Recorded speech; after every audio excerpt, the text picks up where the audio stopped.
Сонсогч та бүхэнд оройн амар амгалан гаалтгая. За чухлын шударгаар шуурхай өргөн ураатай оргил цаг мэдээллийн хөтөлбөрийн 21 цагийн мэдээ эхэлж байна. За энэ өдөр Орхон аймагт болж өнгөрсөн үйл явдлын мэдээллийг хүлээн авч үзнэ.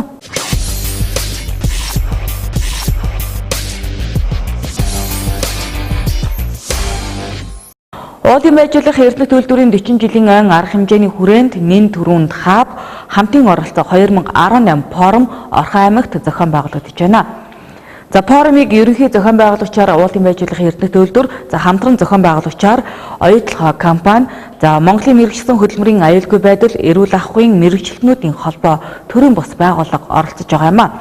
За форум 2 өдрийн турш үргэлжлэх бөгөөд за 160 гаруй компани үйлдвэрийн за 470 орчим төлөөлөл оролцож байгаа юм а.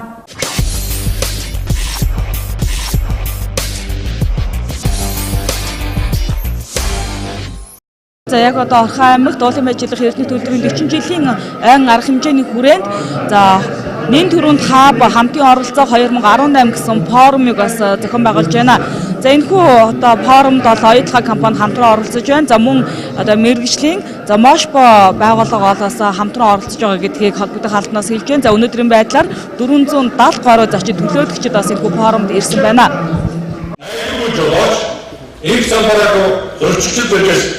Хөтөлбөрийн аюулгүй байдал ба эрүүл нөхцөлийг хангах нь зөвхөн хуулийн болон ёс суртахууны үүрэг болоо зогсохгүй. Энэ нь эдийн засгийн хувьд ч зардлаа нөхөж чадах асуудал. За ажлын байрны хөтөлбөрийн аюулгүй байдал эрүүл мэндэд оруулсан хөрөнгө оруулалт нь хүнд учирч болох зовлонгоос сэргийлж бидний хамгийн үн цэнтэй зүйл болох эрүүл мэнд болоод бие махбодын ба сэтгэл санааны эрүүл бүрэн бүтэн нэгдмэл байдлыг хамгаалдаг. Өнөөдөр Монгол улсын уул уурхайн олборлох үйлдвэрлэлийн салбарт 753 аж ахуй нэгж үйл ажиллагаа явуулж 22,000 гаруй хүн шууд хариалах ажил хөдөлмөр эрхлэж байна.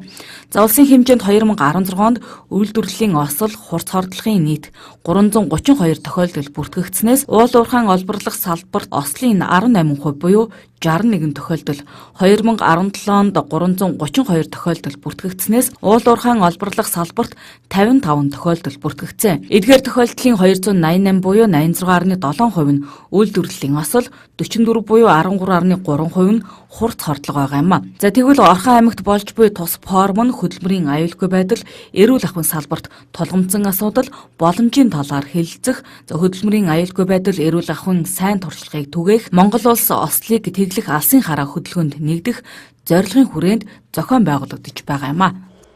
2017 оны байдлаар боловсрол үйлдвэрлэлийн салбарт хамгийн их буюу 62 осол бүртгэгдсэн ба уул уурхайн салбар, барил, хүний худалдаа, жижиглэн худалдаа, зочид буудал, мэдээлэл холбоо, төрийн удирдал, боловсрол бүтээгдэхүүн салбарт өмнөх онуудтай харьцуулахад үйлдвэрлэлийн осол буурсан үзүүлэлт байна. Ийм ч бас уул уурхайн салбарын тэргүүлэгч хоёр одоо оюутлогоо компани, эрдэнэ үйлдвэрлэх компани маань энэхүү форумыг одоо хамтран зохион байгуулж байгаа явдал бас яамны зүгээс болон хувийн зүгээс талархал илэрхийлээ. Нэн тэргүүн хаб хамтын оролцоо 2018 форум болж байна. Энэ форумд бол одоогийн байдлаар нийт 400 одоо 70 хүмүүс зочин гүйчин хүрэлцэн ирж оролцож байна. За энэ форумыг бол манай уулын байжуулах эрдэнэ төлөвлөр, оюутлогоо компанитай мөн одоо Мошпо хамтран зохион байгуулж оролцож байгаа. За одоогийн байдлаар бол зөвхөн 100 эрдэнэ төлөөллөө сая 165 аж ахуй нэгж орж байгаа ирсэн байна. За яам тусгай газар агентлагуудаас 22 хүн. За тэгээд мэргэжлийн одоо тэр хяналтын газар Мошпогийнхан тэгээд худалдаа аж үйлдвэрийн танхимын чиглэлээр 30 гаруй хүн гэдэг ийм баахан төлөөллүүд ингэж ирж оролцож байгаа юм байна. Мөн тус форум нь оролцогчдод зориулж үйлдвэрлэгч нийлүүлэгч байгууллагуудын сурталчилгаа үзэсгэлэнг зохион байгуулж байна. За тус үзэсгэлэнд хот хөдөө орон нутгийн хөдөлмөрийн аюулгүй байдал, эрүүл ахуйн чиглэлд үйлдвэрлэл эрхэлдэг 12 аж ахуй нэгж байгууллага оролцож байна. Монгол улсын стандарт, ажлын утасны стандарт гэж одоо тусгай зорилттой. Тэр стандартын дагуу үйлдвэрлэдэг. Манай 27 жил үйл ажиллагаа явуулж байгаа. Байгуулагдсан цагаас эхлэл жил бүр хувцсныхаа одоо материалыг загварыг өөрчлөөд тэр болгондоо бид эрдэнэ үйлдвэрийн ажилчдаас санал асууж саналын дагуу үйлдвэрлэдэг байгаа. За хамгийн сүүлийн үед гэвэл бид нар гагнуурчдын хувцсан дээр маш их анхаарал тавьж ажиллаж байгаа, шинжлэгдэж байгаа. Гагнуурын хувцас шинжилгээтэй 4-5 жил болж байгаа. Өнгөрсөн жил бас мөн ахиад шинжилэл хийгээд илгэн оруулахынхаа хэмжээг нь бид нар талбайг нь ихсгэж хийж үйлдвэрлэж байгаа. Ажил хийж байгаа үед гагнуурчны маань одоо ингээрч байдаг юм уу, мөрөн дээгүрч байдаг юм уу, оч үсэрч түлэгдэх аюултай байдаг. Энийн багасгах зорилттой бид нар илгэн оруулахынхаа хэмжээг нэмж өгсөн байна. Манай гутлын маань давуу тал юу вэ гэвэл ер нь бол гутлын маань туслах материал, үндсэн материал бүгд нь ажил мэргэжлийн онцлогоос шалтгаалаад одоо жишээ нь цахилгаан гүйдэлтэй орчинд бол доктор үйлчлэгүүдэд амжилтгүй саармаг ч юм уу, хадаас нэвтрэхгүй дотор бол мод гасах 40-40 гараас нь уул төсвөртэй байдал мөн арьс маань өөрөө чик хадагч ус түлхэгчтэй энэ маань одоо юу вэ гэвэл арьс өөрөө ус түлхэгчтэй гэхээр маань усны гутал биш байгаа. Энэ маань өөрөө дотроосоо чигээ шингээж авна. Цахилгаан гүйдэл дамжуулахгүй. Хоёрдугаар манай энэ гутлын маань хамар маань өөрөө зилот амар байдаг. Энэ маань ерөөсө давуу тал юу вэ гэвэл нэг их хөнгөн. Хоёрдугаар бас цахилгаан гүйдэлд дамжихгүй. Одоо байнгын тендертэй гэрээтэй ажилладаг одоо компаниуд хэмжил эрдэнэсээ томоохон хэмжээний одоо эрдэнэ үйлдвэрлэл манайхаа өгч जैन орхон аз заа байна, ач тэгтийн компани байна. Тэгээд бусад орон нутгуудаас бас байгаа оюутлогоо болон energy resource компаниуд бол бас зөндөө байгаа. Тэгээд жижиг хэмжээний бас газрууд зөндөө байна. Тэгээ манай гутлууд бол ерөнхийдөө яг Германы том брендийн гутлнууд. Цаашид уул уурхайн салбарын үйлдвэрлэлд хөтөлбөрийн аюулгүй байдлыг хангах чиглэлд тус форум хэлцэнэ. Одоогоор манай улсын хувьд хөтөлбөрийн тухай хууль, хөтөлбөрийн аюулгүй байдал, эрүүл ахуйн тухай хууль, ашигт малтмалын тухай хууль, газрын хэвлэлийн тухай хууль, тесрэх дэлбэрэх бодис, тэсэлгээний хэрэглээний эргэлтэнд хяналт тавих тухайн хууль, за олон улсын хөтөлбөрийн байгууллагын уурхай дахь аюулгүй байдал, эрүүл ахуй, засгийн газрын 2016-аас 2020 оны үйл ажиллагааны хөтөлбөр, хөтөлбөрийн аюулгүй байдал, эрүүл ахуйн үндэсний 5 дахь хөтөлбөрүүд мөрдөгдөж байдаг байна.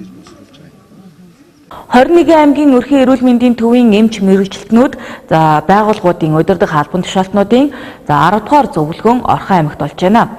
За зөвлөгөөнд оролцогчид туршлага солилцож, за тулгамдж буй асуудал шийдвэрлэх арга замыг хамтдаа хэлцэж байна. За энэхүү хуралдаанаас гарсан саналыг эрүүл мэндийн яаманд хүргэх юм байна. 21 аймгийн өрхийн эрүүл мэндийн төвийн чимлэгийн байгууллагын удирдах ажилтнуудын 10 дугаар зөвлөгөө Орхон аймагт болж байна. Өнөөдрийн байдлаар улсын хэмжээнд 225 өрхийн эрүүл мэндийн төвд 3000 гаруй эмч ажилтнууд нийт хүн амын 70% буюу 2.2 сая хүнд эрүүл мэндийн анхан шатны тусламж үйлчилгээг хүргэж байна. Эдгээр байгууллагуудын төлөөлөл за цаашдын хөгжлийн чиг хандлага, үйл ажиллагааны явцад тулгамдж байгаа асуудал зэргийг хэлэлцэж байгаа юм. Эрүүл мэндийн анхан шатны үйлчилгээг өрхийн эрүүл мэндийн төвүүд гэрээгээр үзүүлснээр за 2 дахь шатлалын эмнэлгийн ачаалал буурах давуу талтай. Гэсэн ч одоо хүртэл өрхийн эрүүл мэндийн эмч нарын ур чадвар муу буруу жор бичдэг. За үнийгээ дагаад иргэд өрхийн эмчэд итгэхгүй байх. Дараагийн шатны нарийн мэрэгжлийн эмчэд заавал үзүүлдэг зэрэг сөрөг үр дагаврууд байдаг юм. Үүний учир шалтгаан нь өрхийн эрүүл мэндийн төвийн эмч нарын цалин хангамжийн асуудал байдаг аж. Тодорхойлбол өнөөдрийн байдлаар улсын хэмжээнд өрхийн эмнэлгийн сувилагчийн дундад цалин 400 мянга, эмч нарийн 500 мянган төгрөг байдаг аж. Ер нь өрхийн имлэгт бол анх ингээд өрхийн имлэгийн тогтолцоо гарч байхад одоо та бүхэн ч гэсэн бид нар бүгдээр санаж байгаа хэсгийн имлэг гэж байхад айгүй одоо олон жил өртөлгийн ажил эмчнэр гарч ирсэн. Тэр үед яасан бэ гэхээр өрхийн эрүүл мэндийн төвийн санхүүжилт одоо иргэний эрүүл мэндийн даатгалаас санхүүжилт өндөр байсан. Өрхийн имлэг дээр ажиллаж байгаа эмчнэр туршлагатаагаас гадна өндөр цалин бусад одоо нэгдсэн имлэгт энэ төр ажиллаж байсан хүмүүсээс өндөр цалин авдаг гэсэн. Тийм учраас хүмүүсийг туршлагатай эмчнэр сайн ажиллаж ирсэн. Гэтэл 2006 оны 7 сарын 1-ээс өрхийн имлэг даатгалаас санхүүжилт болуулаад улсын төсөө санхүүжилт илэрсэн чинь санхүүжилт эрс буурсан. Тийм нэрс буурсан. Тийм болохоор нөгөө нэг өрхийн имлэг дээр одоо ажиллаж байгаа туршлагатай инженер маань гараад одоо хүний нөөцийн аягүй хомсдолд орж ирсэн л дээ. Эргээд одоо эрүүл мэндийн тухай хуулинд өөрчлөлт оруулаад сүүлийн жилүүдэд бас нэлээд дэмжиж эхэлж байна. Гэхдээ өнөөдөр өрхийн эрүүл мэндийн төв дээр одоо бас хүний нөөц тийм туршлагатай инженер байхгүй нууц биш. Өнөөдөр өрхийн эмч нарын цалинг улсын төвчөөс олгодог бол зөвмөн даатгалын сангаас олгодог байжээ. Ингэхдээ нэг жилд за 1 хүнд оногдох 14500 төгрөгөөр тооцсон төсвийг баталдаг аж олон улсад 1 хүнд оногдох энэ зардал $50 байдаг бол Монгол улсад $6 байна. Үүнээс шалтгаалаад өрхийн эрүүл мэндийн байгууллагад хүний нөөцийн хомсдолд ордог. Өөрөөр хэлбэл ур чадвар сайтай туршлагатай эмч нар цалингийн асуудлаас олж ажилласаа гардаг байна. Жилдээ өрхийн эмнэлгүүдийн эмч нарын 50% солигдож шин төгсөж ирсэн эмч нар эзэлдэг. Үүнээс болоод тусламж үйлчилгээний чанар алдагддаг гэдгийг хэлж байна. Үүнийг дараах байдлаар шийдвэрлэх боломжтой гэдгийг ч мөн хэлсэн юм. Энийг дагалдуул нэгэн дэлхийн олон улс байгууллагууд чинь ингээд $12 санал болгоод зөвлөмж болоод байхад энийг нэмээчтэй. Энд чинь нэмэх чинь энэ одоо төр засгийн хариуцлага хийж байна шүү дээ. Яг тэгвэл энэ чинь хувийн хвшил боловч энэ чинь хувийн эмнэлэг биш шүү дээ. Яг одоо энд чихамар хоолой эмнэлэг ажиллаж хүн үзүүлэхгүй бол тэр дампуурна шүү дээ. Тэгэхээр энэ өрхийн эмнэлэг чинь гэрээгээр анхаарч шатны тусламж үзүүлдэг байхгүй. Тэгэхээр нэгэн талын төрийн одоо үйлчлэгийг үзүүлж байгаа юм чинь төрийн санхүүжилтийг хариуцж байгаа болохоор энийг нэмэх хэрэгтэй шүү дээ. 28 тэрбум гэдэг нь өрхийн эрүүл мэндийн төвийн нийт жилийн санхүүжилт. Улсын төсвөөс олгодог нийт зардалт өрхийн эрүүл мэндийн төвүүдийн тог цахилгаан зэрэг урсгал зардлыг давхар төлөхөөр тооцдог. Гэтэл зөвхөн энэ зардлыг орон нутаг өөрөө хариуцсан төлбөл өрхийн эрүүл мэндийн төвийн санхүүгийн ачаанаас хөнгөлж байгаа хэрэг юм. Энэ мэдчлэн олон төрлийн гарц харгалгаа байж болно гэдгийг Монголын өрхийн эмнэлгүүдийн холбооны ерөнхийлөгч хэлж байна. Энэ мэдчлэн энэхүү зөвлөгөөнд оролцогчдод туршлага солилцож тулгамдж буй асуудлаа шийдвэрлэх арга замыг хэлэлцлээ. Энэхүү хуралдаанаас гарсан саналыг эрүүл мэндийн яамд хүргүүлдэг аж. Төрийн сан Гамшигын аюулын тухай зарлан мэдээллийн дохиод дамжуулах журам, за нүүлгэн шилжүүлэх журмыг жил бүрийн 3 дугаар сарын 4 дахь 7 хоногийн пүрэв гаригийн за 16 цагт зохион байгуулдаг. За тэгвэл энэ өдөр өнөөдөр тохиож за орон даяар дадлах сургуультыг зохион байгуулж байна. Энэхүү мэдээллийг хүлээн авч үзнэ үү?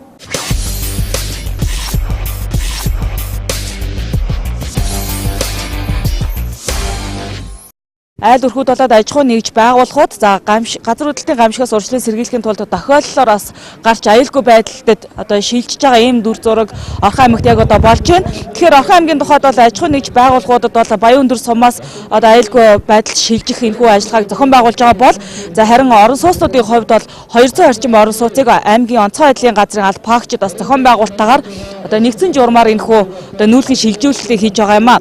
Бид бас энэхүү одоо яг үйл явдалтай холбоотойгоор холбогдох албаны хүний яриаг хүргэнэ.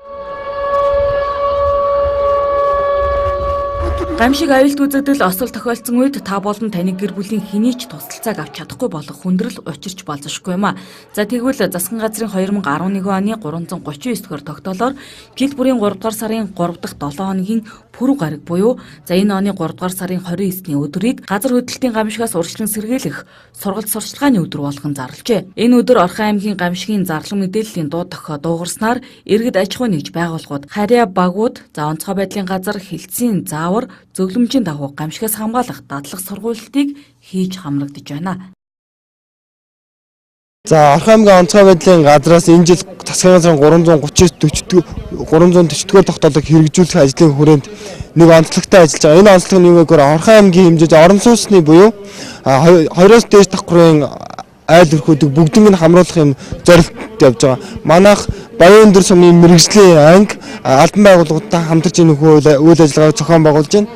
Баян өндөр сум маань болохоор зөвхөн албан байгууллагын мэрэгжлийн ангитай уялдаа холбоотойгоор энэ засгийн газрын 339-40 ажлыг зохион байгуулж байгаа. Манай Орхон аймгийн онцгой байдлын газар бол орон сууцны айл өрхүүдийг 100% хамруулахаар ингэж зохион байгуулж байна. Ямар ингээд иргэдийг харж байхад оролцоо идэвхөө харьцангуй сул анзаарч байна. Энэ бол анхны жил, дараагийн жилээс ахуулаад бид нар илүү сайн оролцуулдаг болох талаар дээр арга хэмжээ авч зохион байгуулна. Тэгэхээр Орхон аймгийн тухайд яг газар хөдлөлтийн ямар бүсэд хамаарагддаг? Ер нь яг гинтийн ийм осол аваар одоо яг гарч байгаа үед тийм ээ байгалийн гамшиг гарч байгаа үед бас эрд маань юун дээр анхаарч байна? Ерөөсөө Орхон аймгийн хэмжээнд бол газар хөдлөлтийн идэвхтэй бүсэд хамрагддаг байгаа. Гинтийн ийм аюулт үзэгдэл байгалийн ийм болцсгүй тохиол болсон тохиолдолд иргэд маань журамтай зэгцтэй байхтаа л хамгийн сайн анхаарах хэрэгтэй. Орхон аймгийн тухайд 12 гамшигаас хамгаалах дуу тохио байдаг бөгөөд энэхүү тохиолдлыг 1 минутын давтамжтайгаар 3 удаа дуугаргаж аж ахуй нэгж иргэдийг болцсошгүй гамшигаас урьдчилан сэргийлэх төлөвлөгөөт ажилд хамруулж байгаа юм а. За хамгийн гол нь иргэд сургалт гэж бодлогүй бодитоор төсөөлөн оролцож дадлаг сургуулилт хийх нь болзошгүй эрсдэлд бэлэн байдлыг хангахад дөхөн болох учиртай гэлээ. За газар хөдлөлтийн гамшигаас урьдчилан сэргийлэх энэхүү дуут тохиолдлоор бас ард иргэд маань өөрсдөө сул оролцож байгааг та бүхэн харлаа. Ер нь бол онцгой байдлын газрын даргын хэлж байгаагаар аливаа энэ сургуультанд иргэд маань маш бодит юм шиг хандах нь чухал үр дүнтэй. За аливаа байгалийн эрсдэлт хүчин зүйлс нь хилж ирдэггүй, хийсч ирдгээ гинт тохиолддог учраас ямар ч үед бэлэн байх нь чухлаа. Тийм ч учраас энэхүү сургуультанд бас яг бодитоор хандах нь зүйтэй гэсэн. За тэгвэл иргэд маань өнөөдөр бас хараахан хангалттай хэмжээнд хамрагдсангүй. За яг онцгой байдлын газрынхны дүгнж байгаагаар бол 40% та хамрагдсан болов гэсэн ийм урьдчилсан тооцоог хэлж байгаа юм. Аймгийн иргэдийн төлөөлөгчдийн хурлын нэрэмжит ирээдүйн төлөө хамтдаа 2 аяны хаалтын үйл ажиллагаа өнөөдөр боллоо. За энэхүү аян нь 2017 оны 10 дугаар сараас 2018 оны 3 дугаар сар хүртэл 6 сарын хугацаанд үргэлжилсэн юм а.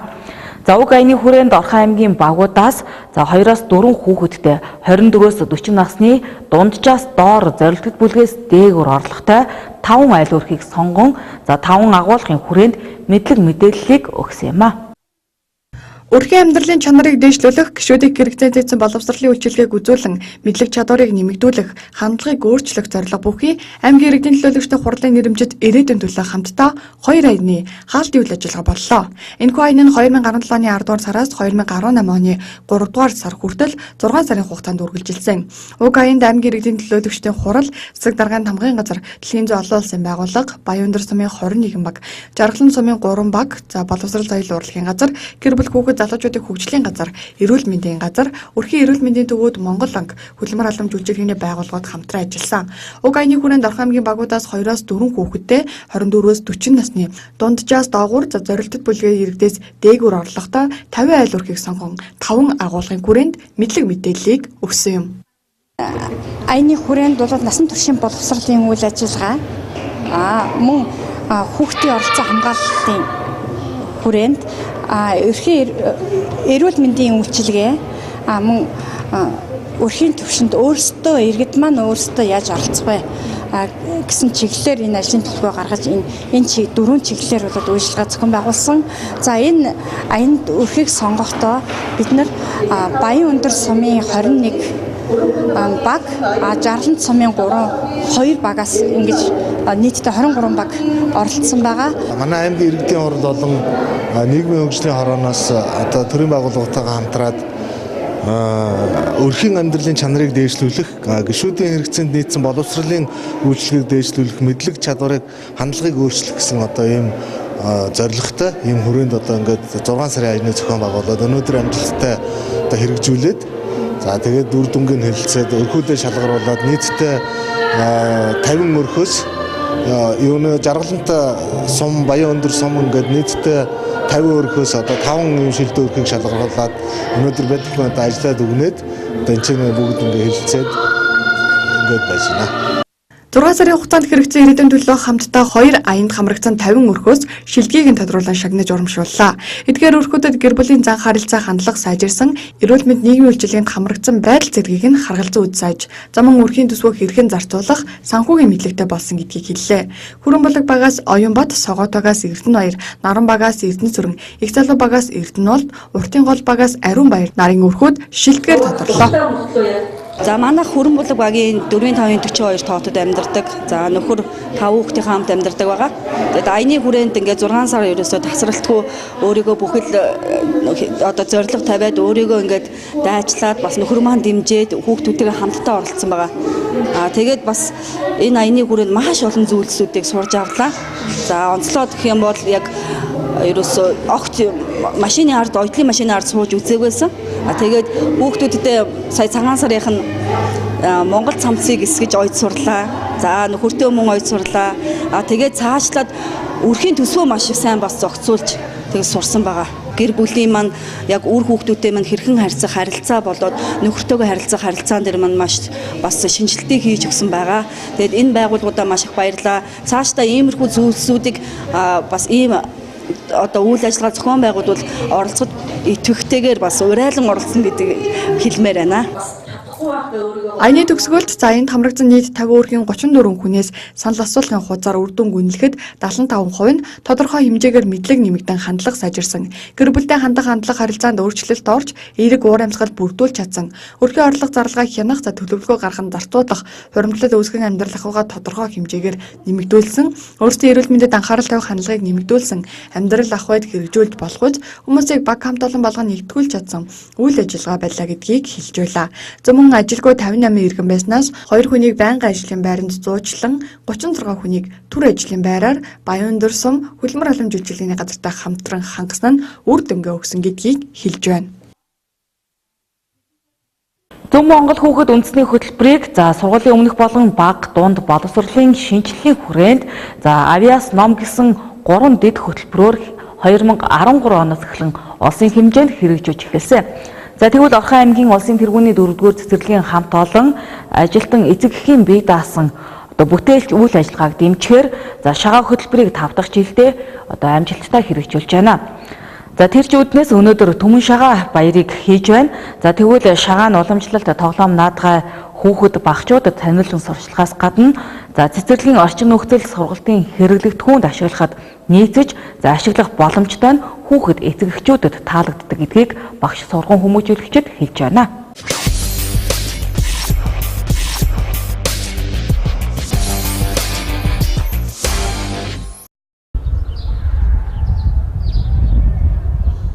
Улсын тэргүүний 4-р цэцэрлэг Түмэн шагаан баярыг хийлээ. За тус цэцэрлэг нь анги танхим сургалтын хэрэглэгдэхүүн тэрч бүхэл цэцэрлэгийн эмблем нь хүртэл 4 бэрх байх жишээтэй. За анх 2013 онд Зөв Монгол хүүхэд үндэсний хөтөлбөрийн хүрээнд шагаа хөтөлбөрийг хэрэгжүүлж эхэлснээс хойш эцэг эх багш нарын хамтын оролцоотойгоор 7 хоног бүрийн баасан гарагт уламжлалт шагаа наадгын цаг буюу эмээгийн цагийг эцэг эх хүүхдүүдийн дунд гаргаж өгснөөр шагаагаар хийсэн орчин үе уламжлалт тоглоом сургалтын хэрэглэгдэхүүнүүдийг бүтээж эхэлжээ. Боловсролын чанарын шинжилэл Зөв Монгол хүүхэд төслийн хүрээнд Орхон аймгийн улсын тэргүүний 4-р цэцэрлэгийн хамт олон за Түмэн шагааны баярыг тэмдэглэж байна. За энэхүү баяраас бэлтгэсэн мэдээ сурвалжлагыг та бүхэнд хүргье. Энэ нэг баяр наадам дөрөлөн гэж унсан хүүхдээ баярлуулж, уйсан эзнээ багсуулж баяр наадмын мандаа болсон бат итгэл бат идэр төмний удаан хөлгүүд минь билээ. Энэ жилийн Баян хотод ирэх жилийн магнаа хөнгөн сум нэмгэн зэв хөөрхөн шөмбгөр ахтны дээд хурдан хүлгээ. Алаг бэлхий тэгээл нуур чадан тэг мэрэлдээ. Чиний мэр аль вэ?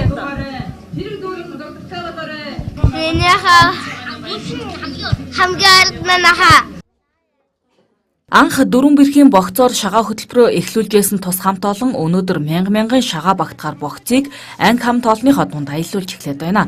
За цаашид ч Монгол наадгайг залуу үедээ өвлүүлэн үлдээх, дэлгэрүүлэх, тоглоомоор дамжуулан зөв төлөвшлийг олгох зорилгыг өмнөд тавин ажиллана гэлээ. Энэ бол манай Эрдэнэт хотын найрамдлын өндөрлөг харагдаж байгаа шиг байна л да. Одоо яг хэрхэн яаж орлож бүтээв? Хүүхдүүд юунаас энэхүү бүтээлийг манаас таньж гэнэ үү? Таньж байгаа. Энэ тэгэл төмөр утас тэгээд цуугаар л юм хийсэн. Шагаагаар бол одоо юу ч хийж болох юм бэ? Өөрөө сэтгэл тэгэл тогтоох арга болол ингээд манай 4-р цэцэрлэг Монголын уламжлал заншлаар одоо 5 дахь жилдээ ажиллаж байна. Хичээллэж байна. Хүүхдүүдийг бол энэ Түмэн шагааны баяраар одоо хүүхдүүдэд ойхон хөгжүүлэхээр Монголын зан заншил энэ яст юу алаг мэлхийн өрөх морин хуур энэ болохоор хүүхдүүдийг тоолуулахад нэгдүгээрт өнгө дүрс өнгийг ялгуулна. Хоёрдугаарт хүүхдүүдтэй ингээд шагаа танилцуулж нөгөө Монголын юу гэдэг чинь тийм 5 өршин малыг танилцуулж одоо хонь тэмээ үхэр хонь тэмээ адуу гэх мэтэр ямаа гэх мэтэр буулгаж ингэж тоглож сургаж байгаамаа нэг эцэгчүүд болохоор энэ гарын дорох материалыг бол айгүй сайн цуглуулж авчирч өгж байна. Нэгдүгээр, хоёрдугаар энэгээр болохоор хүүхдүүдэд болохоор маш их тоглох дуртай. Бид нар болохоор нөгөө цэцэрлэгийн яг нөгөө ёс заншлын юу болохоор 5 дахь өдөр болгон туслах багш нар нэгчил заадаг. Энийхээ дагуу энэ шагааны бүхэл юуг заадаг, тоолол, өнгөрс одоо ингээл бүгдөө тэгэл айл гэр болж тоглох, хаад ноён болох, цэцэг мэцэг гэл ерөөсөл ямар л бол ямар амтан дүрс бүгдийг л хийж тоглодог тийм.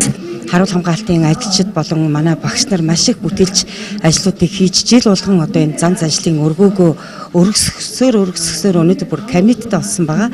Тэгээ өнөөдрийн энэ баярын үйл ажиллагаа ийм сайхан өргөн дэлгэр болж байгаад одоо маш их баяртай байна. Энэ бол одоо 5 жилийн хугацаанд хийсэн бидний хөтөлбөр байгаа. Эхлээд шагаагаа цуглуулахад 1000 шагаагаар л баг хийжсэн.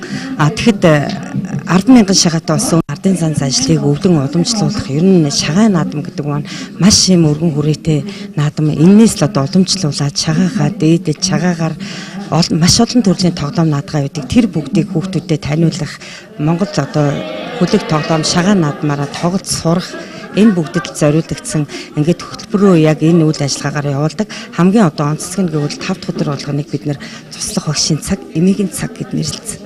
Эмээгийн цаг дээр л одоо хүүхдүүд маань айгүй сонирхолтой. Эмээгээс одоо орчин үеийн ээж нар чинь залуучдсан тий. Тэгэхэд эмээгийн цагаар бол маш их юм хүмүүжлийн зөв дадлыг олж авдаг. Цэцэрлэгийн хүүхдүүдийн хувьд алан мэлхий өргөх, морь уралдуулах, бүхцэг нислэх, шагаа шүүрэх зэрэг наадгайг нийтээрээ тоглож сурсан бөгөөд олон сонирхолтой сургалтын хэрэглэгдэхүүн тоглоом ихч мөн хийж бүтээжээ. Газар өмчлүүлэх тухай хуулийн хэрэгжилт дуусж байгаатай холбоотойгоор өмжилсэн газраа зориултын дагуу ашиглаагүй айл өрхийн судалгааг гаргах гэж байна. Энэхүү судалгаанд орсон иргэд 5 дугаар сарын 1-ээс өмнө газраа өмчлөхгүй бол хураагдах юм байна. Газар өмчлүүлэх тухай хуулийг хэрэгжих хугацаа дуусж байгаатай холбоотойгоор өмчлсөн газраа зориултын дагуу ашиглаагүй айл өрхийн судалгааг газрын харилцаа барилга хот байгуулалтын газар Баян өндөр сумын засаг даргын тамгын газартай хамтран гаргах гэж байна. Судалгаагаар газраа зориултын бус буюу хашаа хатгаж байшин бариагүй иргэдийн тоо газрын байршил тодорхойлно. Энэ мэдээлэл буцаад иргэдэд өгч тодорхой хугацаанд зориултын дагуу ашиглах үүрэг даалгаврыг өгөх аж үүнээс хойш 5 дугаар сарын 1 хүртэл зориултын дагуу ашиглаагүй тохиолдолд хураагдах эрсдэлтэй. 2008 оноос хойш Баян өндөр сумын дэвсгэрээр олгох газар дууссан бөгөөд үүнээс хойш зориулалт бусаар ашиглаж байгаа газруудыг хураан авч иргэдэд олгож байгаа жээ. Тиймээс газар олголт удаашралтай байгаа юм. Ийм зохион байгуулалтын шилжсэнтэй холбоотойгоор 2008 оноос хойш бол газар авах гэсэн өргөдлүүд хугацаанд шийдэгдэггүйгээр шийдэгдээгүй өргөдлийн тоол ихсэж ирсэн. За 2018 оны байдлаар Баян өндөр сумын дээр нийт 2003 оноос хойш тоогоор өсөн дүнгээр аваад үзэх юм бол 25997 иргэн шинээр гэр бүлийн хэрэгцээний зорилтоор газар авах хүсэлт өргөдөл өгсөн байдаг. За үүнээс 7117 иргэнд нь өргөдлийг шийдвэрлэж газар эзэмшүүлсэн байна. За яг өргөдлөө шийдвэрлээгүй шийдэгдээгүй өргөдлийн тоол 18880 иргэний өргөдөлд яг газар өгөөгүй байна гэсэн үг. За өргөдөл гомдол шийдвэрлэх тухай хуулиар бол тухайн өргөдлүүдэд хариуг өгөх боломж бий. За энэ асуудлаар Баян өндөр сумын засаг даргатай манай байгууллага 2018 оны ажлыг зохион байгуулах бэлтгэл ажлын хүрээнд бас тодорхой чиглэлүүдээр санал солилцоод за энэ огт хариу өгөлгүйгээр зөв бүртгээд авчихсан өргөдлүүдэд бас хуулинд заасан хэлбэрт нийцүүлэн хариу өгөх ажлыг зохион байгуулахаар ингээд бэлтгэлээ хийгээд явж байна. Мөн газрын харилцаа барилга хот байгуулалтын газраас иргэдийн сонирхож байгаа зарим асуултанд хариулт өглөө. Тодорхойлбол Орхон аймгийн иргэд газар өмчлөх тухай хуулийн хугацааг сунгах хүсэлтэй gaаж, орон даяарын талаар санал асуулга авч, иргэдийн дийлэх олонх нь сунгах хүсэлтэй илэрхийлсэн байна. Сунгахдаа энэ хуулийн хэрэгжилтийг хугацаагүйгээр болгох сонирхолтой gaаж, энэ асуудлыг улсын хэмжээнд судлаж шийдвэрлэх ажлын хэсэг гарч тавьжээ. За мөн иргэд өмнө нь ногоо тарж байгаад үржилшимгүй болж, ногоо тарих боломжгүй болсон газраа гэр бүлийн гишүүд өмчилж авч болох хэсэг, жимсний мод тарих зориултаар өрхийн хэрэгцээнд 0.1 газраа Орхон аймгийн нутаг дэвсгэр дээр өмчлөх боломжтой эсхийг тодруулж байсан юм. За иргэдийн энэхүү асуултанд дараах хариултыг өглөө. За эхнээс нь хариулж явж байгаа. За 0.1 газар гэдэг асуудал маань өөрөө газрын тухай хуулийн дээр орчихсон байдаг. 2002 онд боловсон газрын тухай хуулийн дээр угаасаа энэ заалт орсон явдаг. Тэрийн агуулгын бол иргэн өрхийн хэрэгцээндээ зориулсан 0.1 га хүртэл талбайг жимс хүсний ногоо тариалах зориултаар үнгүй эзэмшиж болно гэх юм заалт. Тэр нь гэхдээ тухайн сум орон нутгийн төлөвлөгөөнд тусгагдж батлагдсан тийм газар байх хэрэгтэй гэдэг. Тэгэхээр энэ хуулийн заалт бол манай аймгийн хувьд тийм боломж анханасаа байгаа. Энэ хууль батлагдгууд манай ангийн гэр хорооллын суурьлын ихэнх талбай үүссэн байсан үе. Тэгэхээр энэ дээр бол жаргалын суманд тодорхой ногооны талбайг бол иргэдэд бага хэмжээгээр эзэмшүүлээд энэ хуулийн хэрэгжлийг хангуулаа явж байгаа. За баян дэс суманд тодорхой газрын хүрэлцээ байхгүй, дээрээс нь ихтгэл өндөртэй учраас яг энэ залтыг хэрэгжүүлж явахд маш хүндрэлтэй. Тухайн ногооны талбайнуудыг хэрвээ иргэдэд хувааж өгөх эрх боломж гаргалаа гэхэд тухайн талбай дээр бид газар зүйн байгуулалтын бас холбогдох зураг хийн. Оцгоцсон асуудал. Тэр гислэнд байгаа бүх талбайг тэрүүнд өгөх боломж бол байхгүй. Тэрэн дээр норм дүрэн басан орц гарц тэр галын авилгын байдлуудаа тооцоод танад бол энэ талбайг чи эдийн өгөх боломжтой тэтгэлийн газар ахна гэдэг юм санал зайлшгүй яригдах ёстой. Мөн газрын тухай хуульд орсон нэмэлт өөрчлөлтүүдэд иргэдтэй холбоотой зүйл заалтын мэдээлэл өглөө. Тодорхойлбол шинэ хуулиар газар эзэмших эрхийг шилжүүлэх тохиолдолд иргэнээс 10%, аж ахуй нэгж байгууллагаас 30% доторх оруулжээ. Ингэхдээ тухайн газрыг анх эзэмшүүлэхэд дуудлага худалдаагаар зарласан анхны үнээр тооцож, татварыг 10 болон 30%-аар тооцож авахар болсон байна. Өдөртөө бүхэнд дараагийн мэдээллийг хүргэе.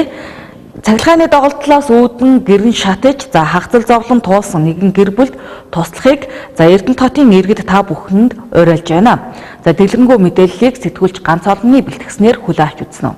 3 дугаар сарын 29-ны өдөр Динж багийн иргэн зоригтын гэрт цахилгааны доголдлын улмаас гал гарч түүний гэр болон гэрт байсан хөгжлийн бэрхшээлтэй дүү нь харамсалтайгаар амнаас алджээ.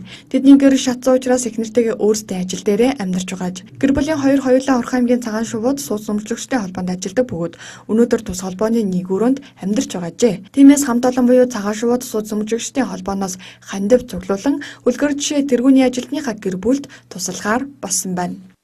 Сууц өмчлөгчдийн цагаан шувуутай холбоонд майдэрж авахта оюун чимгийн 18 жил доктортой ажилласан манай тэргүүний ажилтны нэг юм аа. Орчин цогч цэвэрлэгийн үйлчлэгээ маш сайн хийдэг, орчин цогчдын хайр халамжийг хүлээж явдаг манай ерөөсөө урдаа ярьдаг тэргүүний ажилтны маань гэр нь галаа аюулд өртөөд тэгээ одоо ор хоронгүй гэрт нь байсан хөгжлийн бэрхшээлтэй дүүн 80% төлөгдөлтэй байжгаад ингээд өвчнөө олмоос нь асуурсан харамсалтай явдал манай сүүхэд тохиолдод байна. Тэгээд тэглээ явахад тэмээгээр тусалснаас твдэж явахад тэмнэр туслаа гэсэн Монгол ардын сайхан үг уламжлалаа бодон орчин суугчид цагаан шувуу толбооны орчин суугчид болон нийт эрдэнтийн нийт орчин суугчдаа энэ хоёр хүнд нь туслаач. 3 сарын 19-нд би ажлаасаа дараа гэртээ харсан чинь гэр маань шатцсан. Дотор байсан өвчтөй дүү маань бас төлөвлөлтөй 80% орж амьдрал маань их хүнд байдалд орсоо. Би энэ сөгөд ажиллаад одоо 6 дахь жилдээ ажиллаж байна. Авгаа маань ажиллаад бол 18 жил гар ажиллаж байна. 4-5 цагийн албатай тэр төмөр гарсан байхгүй юу? Бараад тийм.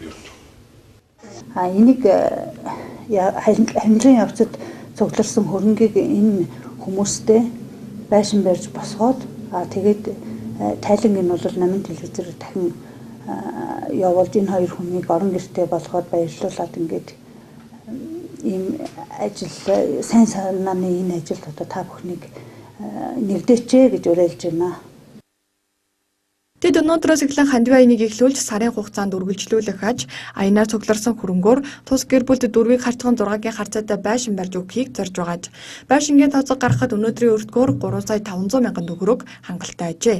Тиймээс иргэд олон нийт та бүхнийг нэгэн өргөхөөр ор хоронтой ая тухтай амьдрахад өөрсдийн хувь нэмрээ оруулж хандив аянд идэвхтэй оролцохыг уриалж байна. Холбоо барихуудаас 70 35 63 20 95 63 53 35 мөн дансаар хандив өргөх боломжтой бөгөөд хаан банкны 50 94 58 61 45 им оюун чимгийн нэр дээрх данс руу шилжүүлэх боломжтой. Сайн үйлс бүхэн дэлгэрэх болтугай. Энэ өдөр Орхон аймагт болж өнгөрсөн үйл явдлын мэдээллийг чухлыг шударгаар шуурхай өргөн нүрэтагаар Оргил цаг мэдээллийн хөтөлбөр хүргэлээ. Мэдээллийн төгсгөлд ус цагуур орчны шинжилгээний газраас ирүүлсэн хоногийн цаг агаараа мэдээг хүлээн авч үзнэ үү баяртай.